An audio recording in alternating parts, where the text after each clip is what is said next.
Good afternoon. I am Lucy Adeyemi. The Nigerian Senate Committee on Health is accusing striking resident doctors of insensitivity. On Thursday, the lawmakers said the strike action would impose hardship on helpless patients. The House of Representatives Committee on Healthcare Services has threatened to invoke warrant of arrest on the Registrar, Medical and Dental Council of Nigeria if they fail to appear before it a second time. The Senate has said resident doctors should be held responsible for the death of any patient during the nationwide strike. NERD strike action over non-payment of entitlement by the government has entered day 8.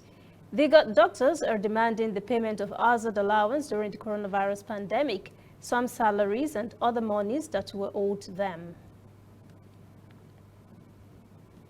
Death toll in the Sudan's West Darfur violence has risen to 132. Members of the Masalit and Arab communities have fought since Saturday in and around the state capital Geneina using guns and heavy weaponry. The governor of Sudan's West Darfur state says the number of persons known to have died during several days of ethnic clashes has now risen to 132, with at least 200 persons injured. Governor Mohamed Abdallah Douma has criticized the government's response, saying a promise of additional troops to help protect civilians had not been fulfilled. People there have called for notorious militias in Darfur to be disarmed. We'll be right back. Whether in your house, at your office, on your phone or online, we are there. We have the facts behind the headlines. We cut to the chase with the news you really need. We cover every angle. We are the bigger, better news network. We are African News Network. ANN. Watch ANN News on MITV from a truly African spirit.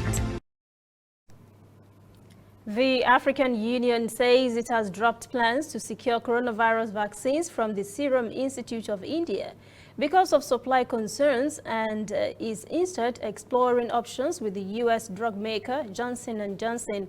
The head of Africa's Centers for Disease Control, John Ikengasang, said the AU's decision had nothing to do with the possible link to blood clots in rare cases involving the Oxford-AstraZeneca vaccine, which will still be supplied to Africa through the UN's COVAX scheme. Ikengasang said reliable supplies of vaccines were vital and that India restrictions on export had complicated things for Africa. He also said the AU had already signed a deal for up to 400 million single-dose jabs from Johnson & Johnson. India's Serum Institute is licensed to make global supplies of AstraZeneca, but Delhi has halted overseas talks to deal with India's surging infections. Meanwhile, Botswana has adjusted the eligible age for COVID-19 vaccine in the country, citing vaccine shortage. The health ministry says only those 75 years and over will be given the vaccine because of dwindling stock.